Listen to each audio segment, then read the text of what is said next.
Bonjour, je m'appelle Liam. J'ai 23 ans, je suis plombier de profession, et je vis seul dans une modeste maison de plain-pied nichée dans une paisible banlieue de l'Ohio. Ce n'est pas extravagant, juste une propriété avec une véranda grinçante et un jardin bien entretenu. Je répare les canalisations, les robinets et les fuites diverses du quartier depuis mes 19 ans. Les gens ici me reconnaissent probablement comme l'homme qui arrive avec une clé à molette quand l'évier de quelqu'un déborde ou que son chauffe-eau tombe en panne. Je ne demande pas grand-chose. Parfois même je travaille gratuitement. Qu'il s'agisse de Madame Carter au bout de la rue ou du vieux Jenkins qui a du mal à se déplacer. C'est dans ma nature. Parfois, la franchise peut paraître brutale, mais j'aime faire en sorte que les choses fonctionnent, rendre la vie des gens un peu plus facile. J'utilise souvent l'humour pour maintenir une atmosphère décontractée, mais j'observe plus que je ne le laisse paraître. Cette ville est petite, le genre de ville où tout le monde se salue, mais où personne ne connaît vraiment les secrets des autres. J'apprécie cet anonymat. Après le lycée, j'ai choisi de rester ici, tandis que la plupart de mes amis partaient à l'université ou dans de plus grandes villes. Un jour, on m'a proposé un voyage à Cleveland pour un apprentissage dans une grande entreprise de plomberie, mais j'ai décliné. Cette ville est comme chez moi. Elle est confortablement prévisible, et je me contente de ne pas avoir à poursuivre de plus grandes ambitions. C'était mon avis jusqu'à la semaine dernière.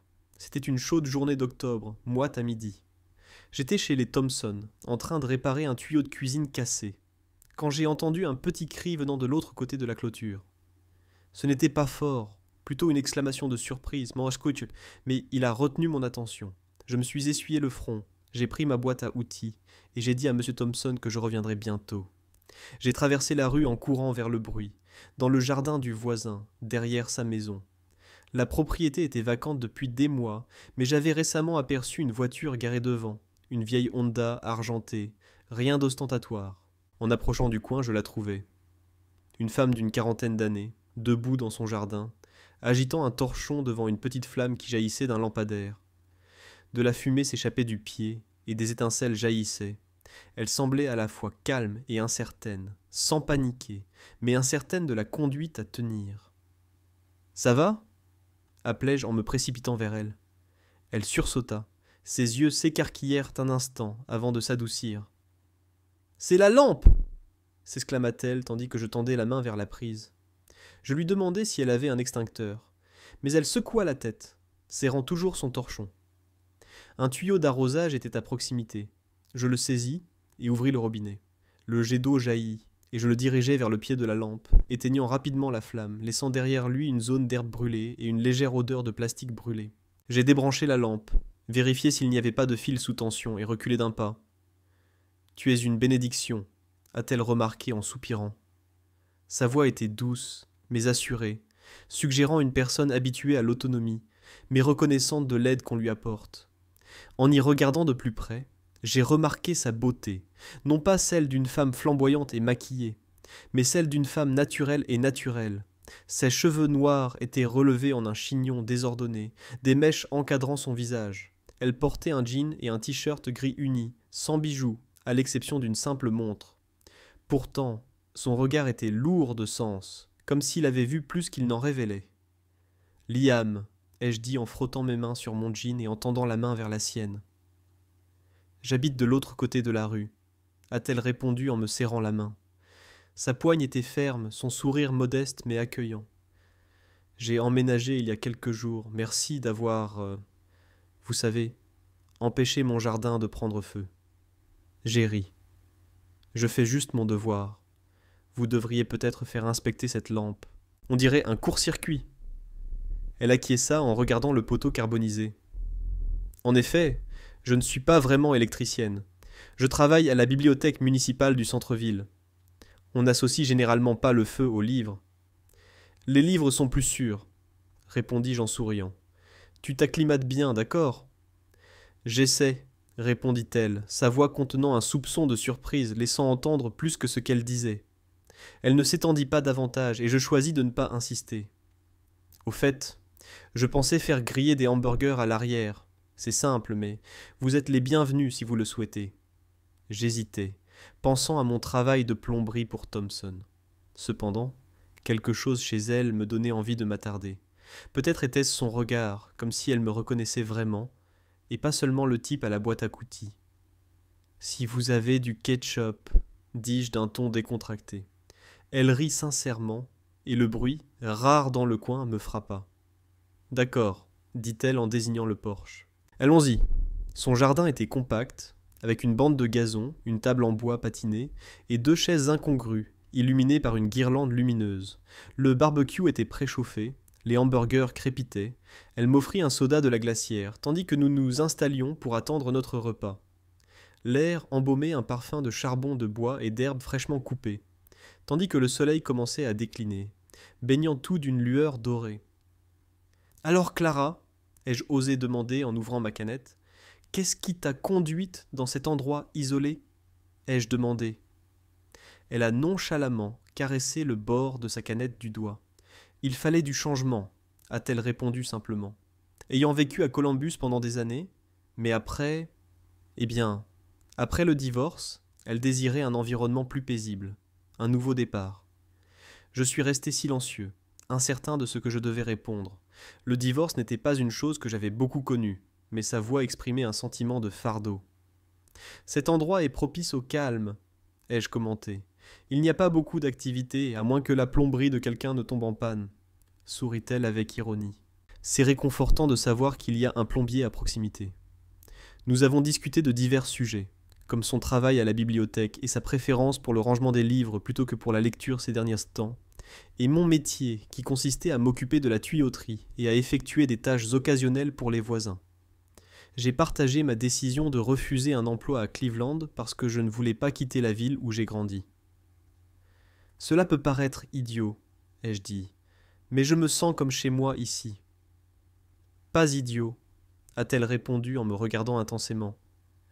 C'est authentique. Beaucoup de gens ne savent pas ce qu'ils devraient chérir. Elle a servi nos hamburgers accompagnés d'une salade de pommes de terre maison, et nous les avons dégustés sous les guirlandes lumineuses tandis que le ciel s'assombrissait. Elle m'a posé des questions sur ma vie, et j'ai été direct.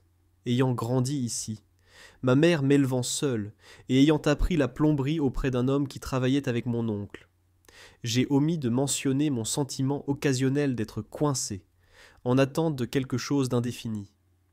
Elle n'a pas eu besoin de mes bagages lors de notre première rencontre. Depuis le départ de mon ex, j'ai eu du mal à me reconnaître, confia-t-elle en contemplant sa nourriture. Il y a 3 ans, il est parti, prétextant un besoin de liberté. Je suis resté trop longtemps dans notre ancienne demeure, essayant de lui prouver mon bien-être. Mais je n'y parvenais pas. Je ne savais pas quoi exprimer. Alors je me suis contenté d'écouter. Sa voix était posée, mais sa prise sur sa fourchette se resserra. Je vais de l'avant, je suis là maintenant, à essayer de déterminer l'avenir, reprit-elle. Tu trouveras ta voie, répondis-je, percevant une force en elle. Son regard s'adoucit alors, presque en quête de quelque chose. Tu me rassures, Liam, murmura-t-elle. Cela faisait longtemps que personne ne m'avait fait ressentir ça. Sa façon de le dire n'était ni coquette ni forcée. C'était sincère, comme si elle avait révélé quelque chose sans le vouloir. J'ai ri pour dissiper la tension. « Je répare juste une lampe, Clara !» ai-je ajouté, sans vouloir exagérer ma contribution. Elle a souri, mais son regard est resté immobile. Elle parla doucement. « Je t'assure. » Et une sensation inhabituelle me prit la poitrine, comme si elle contenait à la fois trop et pas assez. Après le repas, Jayda a rangé. La nuit était devenue fraîche, amplifiant le chant des grillons. Je la remerciai pour le repas et me dirigeai vers le portail. « Si tu as besoin de quoi que ce soit, ma résidence est juste en face, » lui indiquai-je ma maison. Elle s'en souvint, debout sous les guirlandes lumineuses, son ombre douce contre la lumière. « Bonne nuit, Liam. » Je retournai chez moi, l'air froid de la nuit me mordant la peau. Dans ma salle de bain, debout devant le miroir, je me lavais la saleté de la journée, mais je ne pouvais m'empêcher de penser à la voix de Clara. « Tu me rassures, » avait-elle dit. Ce n'était pas seulement ces mots, c'était la façon dont elle me regardait, plus qu'une simple reconnaissance. Je ne savais pas comment réagir. Je m'essuyais les mains, m'approchai de ma fenêtre et regardai dehors. Clara resta sur son porche, sirotant du thé sous les guirlandes lumineuses, les ombres dansant sur son visage. Elle paraissait tranquille et pourtant solitaire, portant un fardeau invisible. Conscient des étranges battements de mon cœur, j'évitais de la regarder davantage. Nous ne nous connaissions pas vraiment, mais le désir de la revoir naissait. Demain, peut-être le lendemain, me disais-je, avec un sentiment qui refusait de me quitter. Au départ, je ne m'attendais pas à rencontrer Clara si vite, mais au matin, je me retrouvais sur mon porche à jouer avec le carburateur de mon camion. En levant les yeux, elle entra, vêtue d'un pull et d'un jean, les cheveux lâchés, un arrosoir à la main. Son regard se porta sur moi, elle me fit un signe de la main, et je lui rendis son geste, les mains tachées d'eau de graisse. « Bonjour !» ai-je crié en m'essuyant les paumes avec un chiffon. « Votre jardin semble plus florissant que le mien. » Elle me rendit son doux sourire de la veille. « Ça ne veut pas dire grand-chose, Liam, » plaisanta-t-elle en désignant ma pelouse mal entretenue. J'ai ri, et avant même de m'en rendre compte, je traversai la rue pour lui proposer de réparer son robinet de cuisine qui fuyait. La tâche n'était pas importante. Je l'ai simplement apprise lors de notre conversation au dîner. Elle a hésité avant de dire « Tu ne peux accepter ce travail que si tu restes manger une pizza après. Je ne te laisserai pas travailler gratuitement. » Et c'est ainsi que tout a commencé. Un dîner a suivi, puis plusieurs par semaine, souvent sur sa véranda sous des guirlandes lumineuses scintillantes. Le menu variait de la pizza aux hamburgers, et parfois Clara préparait des plats comme des pâtes maison. Nous dînions à sa table en bois usé, l'air résonnant du bourdonnement des grillons et de l'arôme de notre repas. Ce n'était pas compliqué, mais c'était une chose à laquelle je ne voulais pas renoncer. À chaque visite, je portais une boîte à outils, proposant de l'aider à resserrer des étagères mal fixées, à déboucher des canalisations, ou même à installer une nouvelle mangeoire à oiseaux qu'elle avait achetée. Clara trouvait toujours une raison de m'inviter à m'attarder. Lors de ces dîners, nous partagions bien plus que des conversations informelles, nous partagions des conversations plus profondes. Lors d'une soirée remplie de parts de pizza au pepperoni, Clara a révélé des détails sur son ex-mari, David. Au début, il n'était pas quelqu'un de dangereux, affirma-t-elle en jouant avec la pâte à tarte. Cependant, son besoin de contrôle sur ses actions, ses interactions et même le pliage des serviettes devint étouffant. Elle ne s'en rendit compte que lorsqu'elle fut trop absorbée. Après son départ, elle se sentit responsable, se croyant incompétente. Sa voix resta posée, mais ses mains tordèrent la serviette sur la table. Je restai sans voix, me contentant d'écouter. Quand je finis par parler, mes paroles furent douces. Ça a l'air dur. Je conclus. On dirait qu'il ne t'a pas apprécié à sa juste valeur. Son regard croisa le mien, empli d'introspection. Peut-être, concéda-t-elle, mais cela m'a fait douter de ma confiance, non seulement en lui, mais aussi en moi. Après une courte pause, elle parvint à sourire. On passe à autre chose, c'est de l'histoire ancienne. À ton tour maintenant, Liam. Et toi ? Je haussai les épaules nonchalamment, me détendant sur mon siège. Pas grand-chose à partager. J'ai grandi ici, juste ma mère et moi. Mon père est parti quand j'étais jeune et ne m'a pas laissé une impression durable. J'ai appris à réparer des choses très jeunes. Plomberie, voiture, tout ce que nous ne pouvions pas nous permettre d'embaucher. Je suppose que j'ai continué mon chemin. J'essayais de garder un ton décontracté, mais le regard de Clara était profond, comme s'il perçait mon apparence. Pas de père, on dirait, songea-t-elle. En effet, ça a dû être difficile de régler les choses seule. Je m'y suis habitué, répondis-je avec un sourire narquois. Ça m'a rendu têtu, cependant. Ma mère prétend que je lui ressemble trop, que je préfère toujours les problèmes des autres aux miens. Clara émit un son qui emplit la nuit de chaleur. Tu es une vieille âme, Liam. Tu as le comportement bourru d'un vieux monsieur dans le corps d'un jeune homme. Bourru ? Feignis-je l'indignation, une surprise moqueuse. Je suis attachante. Renseigne-toi auprès de Madame Carter. Elle m'adore. Oh, j'en suis sûre, rétorqua Clara en levant les yeux au ciel mais en souriant. C'était notre dynamique, un esprit vif, des plaisanteries faciles, comme si nous nous connaissions depuis plus d'une semaine. Cependant, sous la surface, quelque chose avait changé. Je me surprenais à attendre son porche plus avec impatience que mon propre lit. Son rire, son écoute sereine, la façon dont elle inclinait la tête quand je disais des bêtises, tout cela persistait dans mon esprit. Ce mercredi-là, inhabituellement froid, les choses prirent une tournure inattendue, car je n'avais pas croisé Clara de la journée.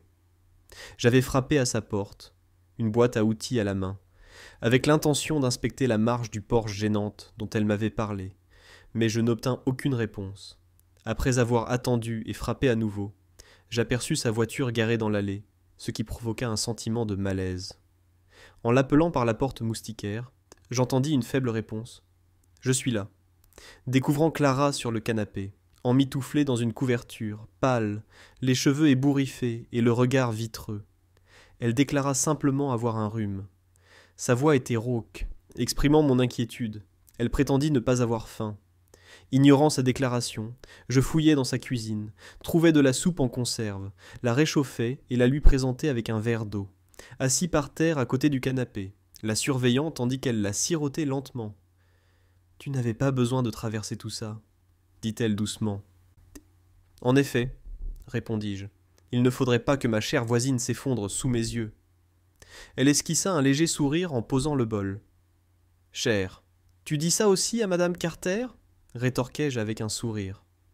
Clara rit doucement, puis toussa, et je lui offris de l'eau. Nous discutions de choses futiles, un livre qu'elle lisait, une tuyauterie que j'avais ratée la semaine dernière. Les minutes passèrent, et j'hésitais à partir. Apparemment, elle aussi. Après avoir terminé sa soupe, elle me regarda, le regard plus concentré. « Merci, Liam, » dit-elle en tendant la main pour la mienne. Son contact était réconfortant et s'attarda plus longtemps que nécessaire. « Je le pense vraiment. Tu n'étais pas obligé de rester si longtemps. » Je haussai les épaules, ressentant une étrange sensation dans la poitrine, comme si mon cœur battait plus vite que mes pensées ne pouvaient le suivre. « J'ai choisi de le faire, » dis-je sincèrement. Elle a tenu ma main un autre instant avant de la relâcher, et j'ai senti l'atmosphère changer, comme si nous avions franchi une frontière invisible. Plus tard, nous sommes allés sur le porche, tous deux enveloppés dans cette couverture, moi portant 2 tasses de thé qu'elle avait préparées. Les guirlandes lumineuses scintillantes illuminaient la nuit paisible, parfois troublée par le passage lointain d'une voiture. Nos paroles étaient des rares, le silence était pesant mais confortable. Parfois, je sentais son regard posé sur moi et me demandais ce qu'elle percevait. J'ai tenté d'apaiser la tension avec humour en lui disant « Attention, Clara », en lui donnant un coup de coude espiègle. « Si tu continues d'être aussi gentille, je risque de trop t'apprécier. » Elle a ri doucement, presque timidement. Son regard a croisé le mien et, l'espace d'un instant, j'ai pressenti qu'elle allait me révéler quelque chose d'important. Cependant, elle s'est contentée de sourire et a répondu « Tu es un problème, Liam. » Sa voix légère, mais son regard empreint d'une complexité cachée, comme si elle cachait quelque chose. Ce regard est resté gravé dans ma mémoire, non seulement de la gratitude, mais une émotion plus profonde. Un sentiment d'incertitude m'envahit. Elle partageait-elle mon attirance ? Cependant, compte tenu de son âge et de son expérience de vie antérieure à la mienne, 41 ans, marié, ayant aimé et souffert, je lui apparaissais comme Liam, le plombier qui faisait des blagues. La différence d'âge n'était pas qu'une question de chiffres, c'était une barrière insurmontable que je n'étais pas sûr de pouvoir franchir. En quittant son domicile à minuit, m'assurant qu'elle allait bien, je lui dis que je l'appellerais si elle avait besoin de soupe. Elle acquiesça d'un hochement de tête, le regard plus doux que jamais. « Bonne nuit, Liam, » dit-elle, et en traversant la rue, mon cœur s'emballa comme si j'avais couru 1 kilomètre. Dans mon camion, je restai assis un moment, à regarder sa maison, la lumière du porche toujours allumée, et son ombre visible à travers la fenêtre, debout, une tasse à la main, le regard perdu dans la nuit. Je me demandais si elle aussi était aux prises avec les mêmes doutes que moi. Est-ce que je visais trop haut ? Était-ce simplement une passion dont je n'étais pas conscient ? Pourtant, je savais que je retournerais sur ce porche le lendemain, boîte à outils ou pas. J'ai parcouru le court trajet jusqu'à mon allée, me suis garé et suis resté là pendant que le moteur se calmait. La maison de Clara était maintenant plongée dans l'obscurité, à l'exception d'une seule lumière. Elle était toujours là, je le sentais, debout sur son porche, peut-être à me regarder, ou peut-être pas. Quoi qu'il en soit, je n'étais pas prêt à abandonner cela. Cela faisait 2 semaines que je passais la plupart de mes nuits sur le porche de Clara, et je ne sais plus quand cela a commencé, mais ces repas sont devenus les moments forts de ma journée. Je terminais une tâche, me nettoyais les mains de la graisse, et me rendais immédiatement chez elle, boîte à outils à la main, prête pour d'éventuelles réparations. Clara avait toujours quelque chose de préparé, des tacos, des spaghettis, ou simplement des hamburgers à emporter, et nous discutions sous ces guirlandes lumineuses, jusqu'à ce que les étoiles ornent le ciel. Je commençais à m'habituer à son rire, à la façon dont elle me taquinait quand je disais que sa cuisine était élaborée, à la voir penchée en avant lorsqu'elle racontait des histoires de canalisations éclatées ou des demandes étranges de voisins. On aurait dit que nous étions en train de construire quelque chose, même si ni l'une ni l'autre ne l'exprimait verbalement. Pourtant, tout a basculé un samedi après-midi. J'étais absorbé par la vidange de mon camion dans mon allée lorsqu'un élégant SUV noir s'est garé devant chez Clara. Un homme est apparu, bien habillé, chemise repassée et lunettes de soleil hors de prix, son attitude étant plus digne d'une salle de réunion que de notre paisible banlieue. Instinctivement, mon estomac s'est noué avant même d'en comprendre la raison. Clara est apparue sur le pas de sa porte, les bras croisés et la tête penchée, l'air surpris. Elles ont discuté sur le porche, à une distance telle que leurs paroles étaient inaudibles, mais leur langage corporel trahissait l'attention. Je feignais de me concentrer sur le filtre à huile tout en observant, tout en gardant les yeux baissés. Lorsque l'homme est parti, Clara s'est retirée à l'intérieur sans me saluer. D'habitude, j'arrivais chez elle avec un pack de 6 sodas et un paquet de chips pour notre dîner habituel. Ce soir-là, cependant, elle était inhabituellement silencieuse, pendant qu'elle préparait le chili. La véranda était illuminée par des guirlandes lumineuses, mais l'atmosphère était pesante, comme si l'air retenait son souffle.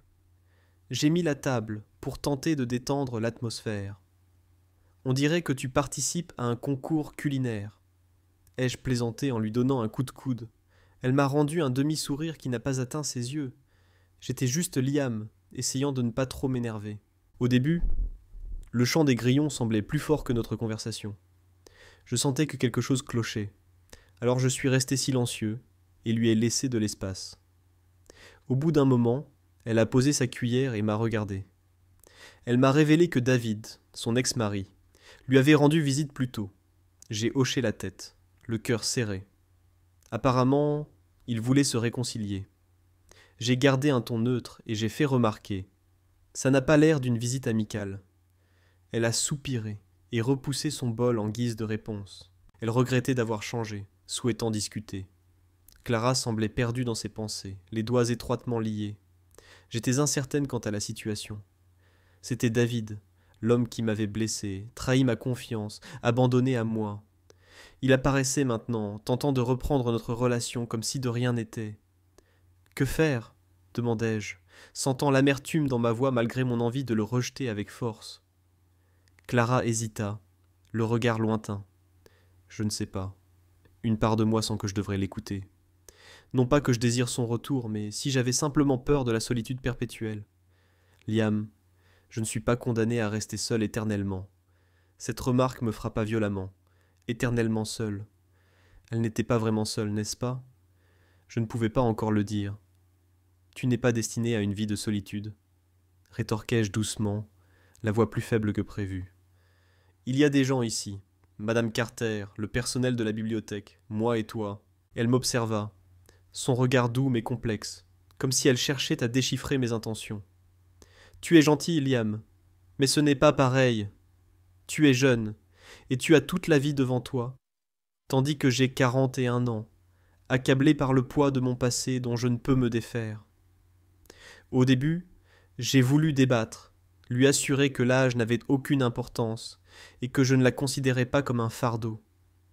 Cependant, j'ai senti la barrière qu'elle dressait, incertaine de la manière de la surmonter. « S'il t'apporte de la joie, Clara, alors va le voir, » dis-je, à contre-cœur, goûtant l'amertume de mes paroles. Mais je doute qu'il soit digne de toi, pas après ce qu'il a fait.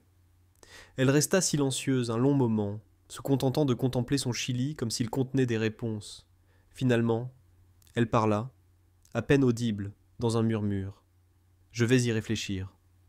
Notre dîner se termina dans un silence presque total, le rythme tranquille que nous avions établi s'évanouissant. J'aidai à ranger, mais mes pensées étaient en ébullition. Se pourrait-il qu'elle ait vraiment pensé à cet homme, après tout ce qu'elle m'a raconté sur la façon dont il l'a blessée? J'avais envie de lui dire qu'elle méritait mieux, mais qui étais-je pour me le dicter, si ce n'était que l'homme à tout faire du quartier qui festoyait occasionnellement à sa table? Peut-être était-ce tout ce qu'elle me voyait. Les jours suivants furent chargés de tension.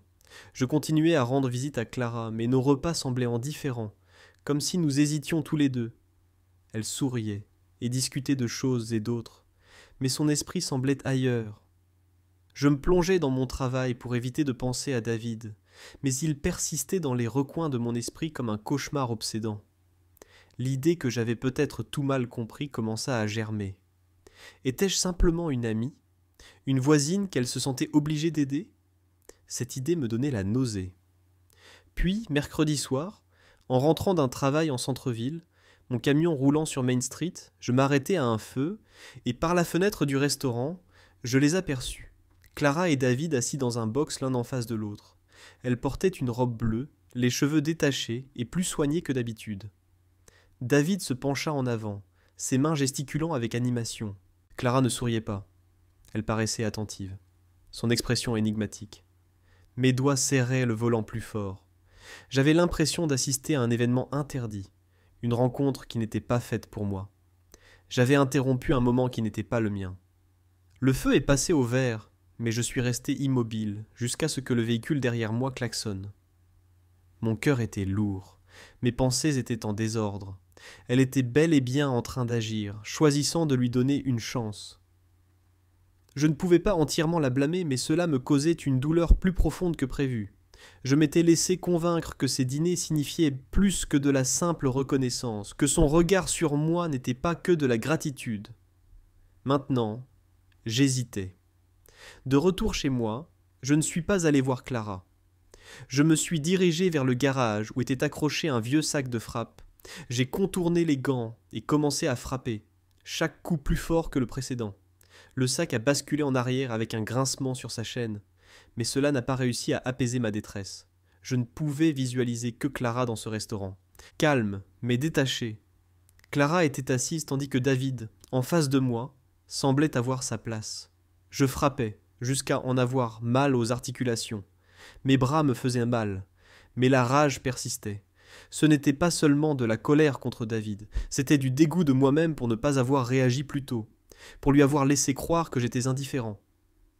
Je m'effondrais sur le sol du garage, ruisselant de sueur, essoufflé.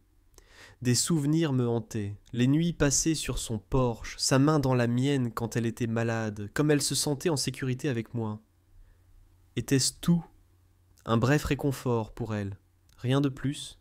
L'image d'elle avec David ne quittait pas mon esprit. Je n'étais pas prêt à la perdre sans me battre. Je ne savais pas quels mots utiliser ni comment les exprimer, mais je savais qu'il fallait agir.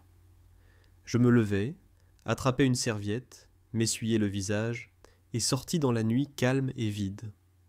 La maison de Clara était silencieuse de l'autre côté de la rue.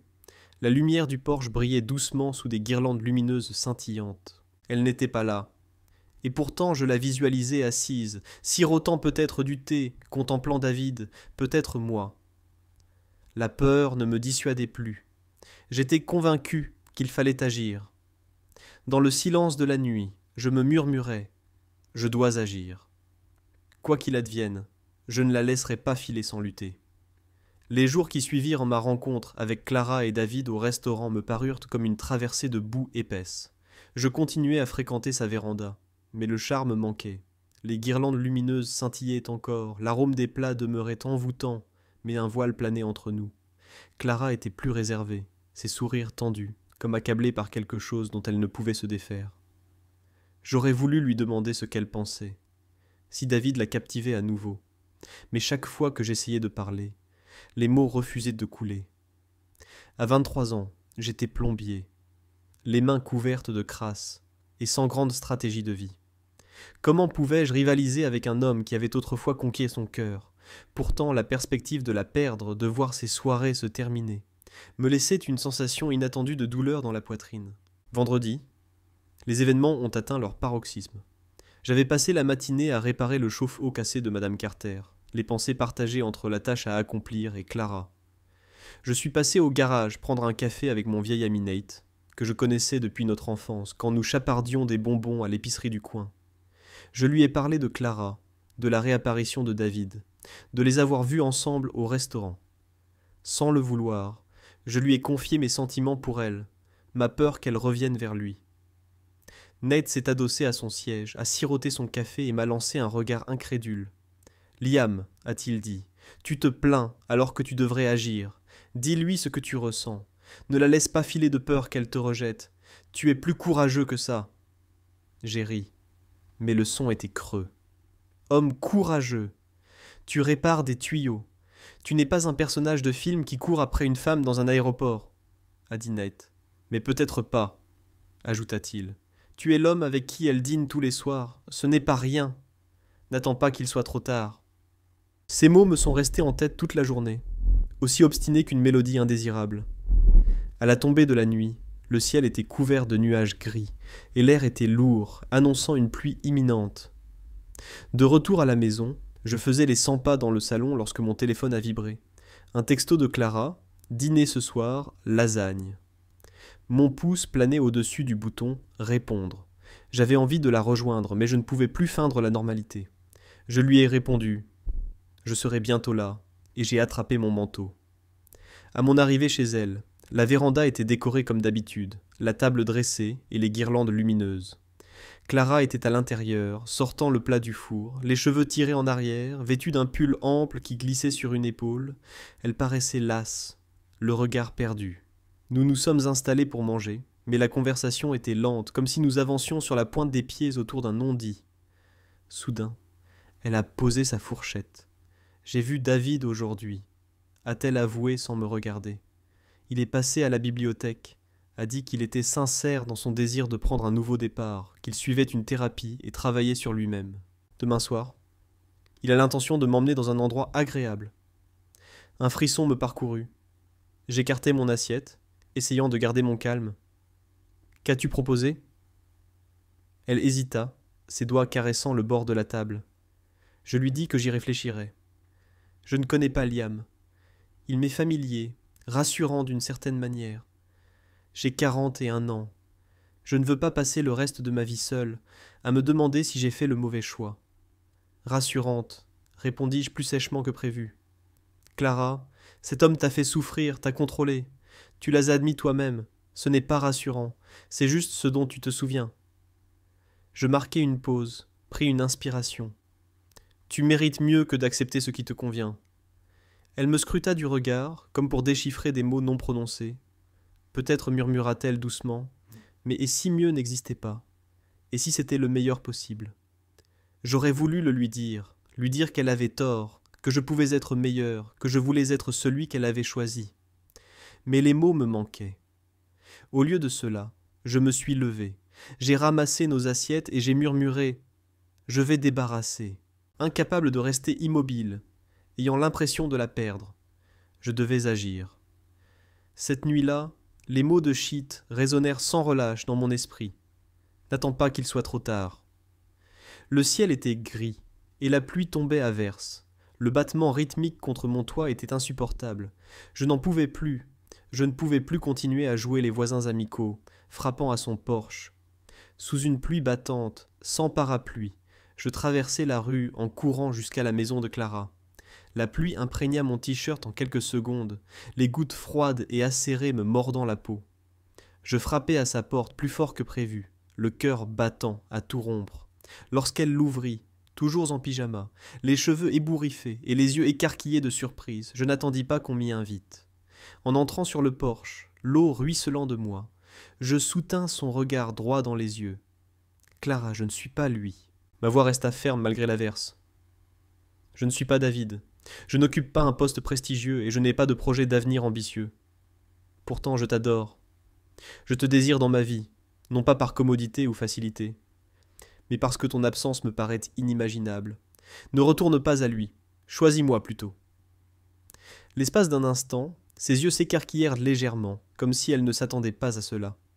La pluie tambourinait autour de nous, les guirlandes lumineuses ondulaient au vent, avant que son regard ne s'adoucisse et qu'elle se rapproche. Sa voix était à peine audible par-dessus la tempête. « Liam, j'ai peur, j'ai déjà été blessé. Je suis plus âgé que toi, j'ai des cicatrices que tu ne mérites pas de porter. » Elle hésita, sa main tendue vers la mienne, ses doigts froids mais fermes. Moi aussi, je le ressentais depuis des semaines. Je n'ai pas réfléchi, je l'ai juste prise dans mes bras, nous étions tous les deux trempés par la pluie.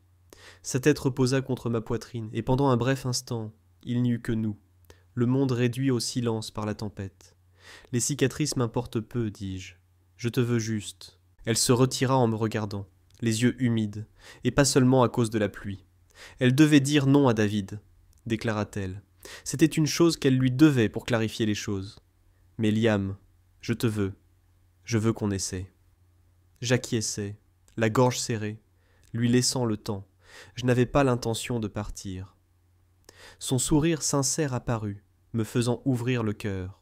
« Tu es imprudent de courir comme ça », commenta-t-elle d'une voix plus légère, m'invitant à entrer avant que je ne contracte une pneumonie. Nous nous blottissâmes sous le toit du porche, toujours main dans la main, la pluie constituant une mélodie de fond constante. Clara sortit une serviette et me la lança, riant doucement tandis que j'essayais de me sécher les cheveux. « Tu ressembles à un chiot noyé », plaisanta-t-elle, les yeux plus brillants qu'ils ne l'avaient été depuis des jours. « Et j'ai l'impression d'être coincé avec toi », rétorquai-je en souriant. Elle rit de nouveau, et pour la première fois de la semaine, l'atmosphère semblait plus légère. Nous nous sommes installés sur son canapé, des serviettes nous couvrant, nous passant une tasse de thé. Au milieu de la fureur de la tempête, nous avons trouvé un havre de paix et de tranquillité à l'intérieur, nous révélant une découverte inattendue. Clara, curieusement, me murmura à l'oreille. « Tu me donnes encore des frissons, Liam, mais des frissons agréables, ceux dont j'ai envie. » En la regardant, mon cœur continua de battre la chamade, mais il se sentait plus léger maintenant. « Tant mieux, » répondis-je, « parce que je n'ai pas fini de te donner des papillons dans le ventre. » Nous avons partagé rires et conversations, la tension de la semaine passée se dissipant. La pluie persistait, mais sa présence importait peu. Nous étions unis, et pour la première fois, je sentais une harmonie entre nous. Clara posa sa tête sur mon épaule, nos mains entrelacées. Incertaine de ce que demain nous réservait, sur le moment, c'était suffisant. La pluie de cette nuit-là sur le porche de Clara semblait marquer une frontière dans le sable. Quelque chose s'était subtilement transformé, non seulement en notre relation, mais aussi en moi. Moi, l'homme qui réparait les choses, les tuyaux, les éviers et les problèmes des autres, debout là, trempé jusqu'aux os, avouant mon amour pour Clara, j'ai réparé quelque chose pour moi-même. J'ai opté pour le courage, et la main tenue par Clara, elle m'a rendu l'appareil. Les jours qui ont suivi ont été nettement plus lumineux, comme si le monde avait accentué ses contrastes. Clara et moi nous abstenions de définir qui nous étions. Pourtant notre connexion était indéniable. Nos dîners sur sa véranda se sont poursuivis 3 ou 4 soirs par semaine. Si les guirlandes lumineuses et la table branlante sont restées les mêmes, des moments inédits sont apparus. Un baiser volé lorsque je lui ai passé une assiette, sa main effleurant la mienne, lorsque nous avons pris le ketchup, sa tête posée sur mon épaule, lors de conversations plus calmes.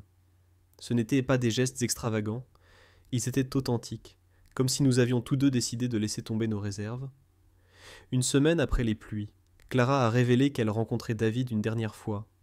J'ai désapprouvé, mais je suis restée silencieuse. Elle a précisé, debout dans sa cuisine, en coupant des légumes pour un ragoût. Je dois fermer cette porte définitivement, pas pour lui, mais pour moi. Je dois le dire à Vokoya Haute. J'ai hoché la tête, m'appuyant contre le comptoir, les bras croisés pour contenir mon anxiété. « Es-tu sûre de vouloir y aller seule ?» demandai-je. Elle sourit doucement, le regard rayonnant d'assurance. « J'en suis certain, mais savoir ta présence rend la chose supportable. » Le lendemain, elle le rencontra dans un café du centre-ville. Je ne donnai pas de détails. Mais à mon retour ce soir-là, son attitude me parut plus légère, comme si elle s'était libérée d'un poids excessif. Nous nous installâmes sur le canapé, les jambes repliées sous elle, un verre de vin à la main. Elle me dit avoir trouvé quelque chose d'authentique, de sincère. Il ne résista pas, se contenta d'acquiescer et de me souhaiter bonne chance avant de partir. Un souffle que je n'avais pas réalisé retenir s'échappa. « Il est parti pour de bon », affirma-t-elle d'une voix ferme. Elle tendit la main vers la mienne, son contact agréablement chaud. « Liam, je t'ai choisi non pas parce que tu es en sécurité, mais parce que tu me fais me sentir vivante. » Je restai silencieux, la serrant contre moi, tandis que mes lèvres effleurèrent son front. Ce n'était pas un moment cinématographique, ni des violons, ni des feux d'artifice. Nous étions simplement deux individus qui s'étaient découverts dans une banlieue tranquille de l'Ohio. Après cela, notre vie s'est installée dans une routine. La plupart des soirs, nous mangions sur sa véranda. Mais maintenant, c'était comme un espace partagé, pas seulement le sien. J'ai commencé à apporter des hamburgers du restaurant, tandis qu'elle préparait des pâtes ou du poulet rôti. Nous avons discuté de divers sujets, comme sa journée à la bibliothèque, mon dernier chantier de plomberie, et nos projets pour la prochaine fête foraine. Nous avons partagé plus que des anecdotes. Nous nous sommes confiés. Clara m'a confié son désir de se remettre à peindre, un rêve qu'elle avait abandonné après l'échec de son mariage. J'ai avoué mon ambition de créer ma propre entreprise de plomberie. Rien d'extravagant, juste quelque chose que je pourrais appeler mien. Contrairement à d'autres, qui auraient pu me ridiculiser ou me rejeter, Clara ne l'a pas fait. Au lieu de cela, elle s'est penchée en avant, les yeux pétillants, et m'a dit « Tu serais excellent, Liam. Tu as les compétences et la passion. » Ces mots ont résonné en moi. Je n'avais jamais envisagé de poursuivre de grands rêves auparavant, car la plomberie était un domaine stable et fiable, et j'y excellais. Cependant, Clara a vu en moi un potentiel que je n'avais pas reconnu en moi-même. La semaine suivante, j'ai commencé à réfléchir à des plans, à me renseigner sur les conditions d'obtention des licences d'entrepreneur, et peut-être même à envisager de futures embauches. Ce soir-là, autour de tacos, je lui ai partagé mes notes, m'attendant presque à ce qu'elle considère cela comme un fantasme. Au lieu de cela, elle a pris un stylo, griffonné des idées de logo et suggéré quelque chose d'accrocheur comme Liam's Fixes. J'ai secoué la tête en riant, mais elle a insisté, souriant, disant que j'étais trop occupé à sauver les éviers des autres pour m'occuper moi-même de ma marque. Notre relation était simple, mais pas superficielle. Nous nous motivions mutuellement, non par la pression, mais par la foi. Clara a commencé à peindre sur de petites toiles, créant des paysages et des abstraits dans sa chambre d'amis. Par moments, je l'observais, observant la façon dont son pinceau se déplaçait avec assurance et détermination, comme si elle redécouvrait des fragments d'elle-même qu'elle avait égarés. Même si je ne le disais pas ouvertement, j'éprouvais une immense fierté pour elle, une fierté plus grande que jamais. Un soir, environ un mois après notre rencontre avec David, nous étions assis sur la véranda, savourant le chili qu'elle avait préparé, l'air frais du début de l'hiver bourdonnant autour de nous. Les guirlandes lumineuses clignotaient et une couverture recouvrait nos genoux. Toute la journée, j'avais gardé une clé dans ma poche, attendant le moment opportun. Ce n'était pas encore une bague de fiançailles, mais un double de ma nouvelle clé de maison, étincelant de mille feux. Je l'ai posée sur la table entre nous et lui ai dit « Clara, tu n'as plus besoin de frapper à cette porte, cet endroit est à toi si tu le veux. » Elle s'est figée, sa cuillère à mi-chemin de sa bouche, les yeux fixés sur la clé. L'espace d'un instant, j'ai craint d'avoir agi trop vite. Puis ses yeux se sont remplis de larmes, non pas de tristesse, mais d'une profonde prise de conscience. Elle a posé sa cuillère, a pris la clé, et l'a retournée entre ses doigts. « Liam, a-t-elle dit d'une voix rauque, je n'aurais jamais cru trouver quelqu'un comme toi. Pas après tout ça. » Je lui ai pris la main, mon pouce caressant ses phalanges. « Tu ne m'as pas trouvé, Clara, » ai-je répondu. « J'ai traversé la tempête pour te rejoindre. » Une larme coula sur son visage tandis qu'elle riait, m'enlaçant de ses bras autour de mon cou. « Tu es impossible, » murmura-t-elle, son souffle chaud contre ma peau. « Je t'aime pour ça. » Nous restâmes là, enlacés l'un dans l'autre, le piment devenant froid tandis que la nuit était silencieuse, à l'exception du murmure des feuilles. C'était un de ces moments imprévus, nés lorsque nous cessions d'essayer d'être autre chose que nous-mêmes. Clara s'écarta, les yeux brillants, et dit « Je garde cette clé, mais tu es coincé avec moi maintenant. Tu comprends ça, n'est-ce pas ?» Je lui souris en retour. « Je serais irrité si tu me la rendais. » Elle rit et m'embrassa doucement, exprimant ainsi ce qu'elle avait craint de désirer.